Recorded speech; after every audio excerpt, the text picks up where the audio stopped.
Hey everybody, Jordan Klekot here, and as you can see I have the Griffin Jumper case for the iPad and iPad 2. This was sent to me as a review unit by Griffin, so shout out and thank you to them.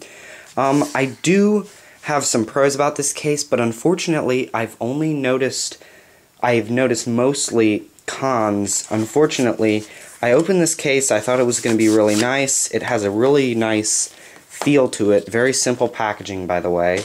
This has a very nice microfibery feel to it.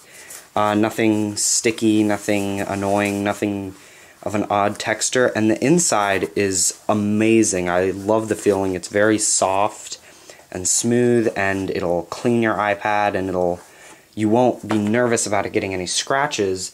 But the problem with this case is the size. This is the iPad 2 right here, and as you can see, they are so close in size that it doesn't really fit the best, unfortunately. I have the iFrog's case of similar style right here, and you can tell right away that it's a little bit bigger side by side. Not too much bigger, but just a tiny bit. And I noticed the iFrog's one to be a tiny bit tight at some moments, especially if you had another case on, even a small one.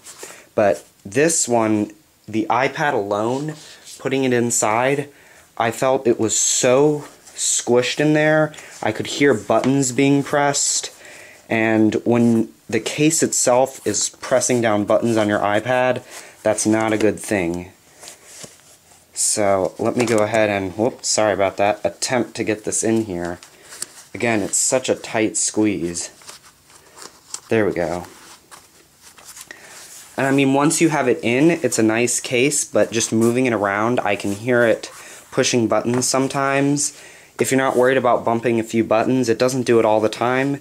This case fits nice and snug. Your iPad's not going to move around at all, and I'm not worried at all about scratching the iPad. I don't have a screen protector on it right now or anything like that because it fits so snug and it has such a soft inside.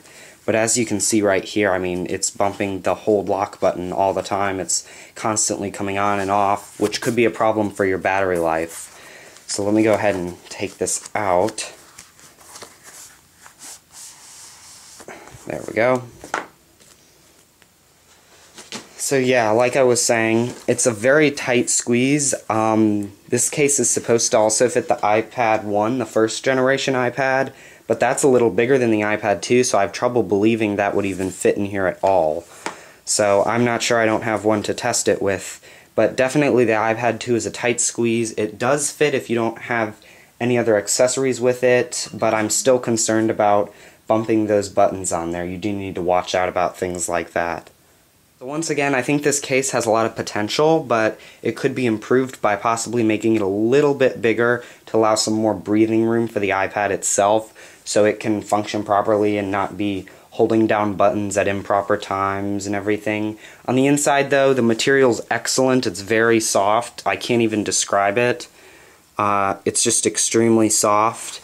The outside, great texture. I love the look of the case. I love the feel of the case, but the size just isn't working amazingly for me.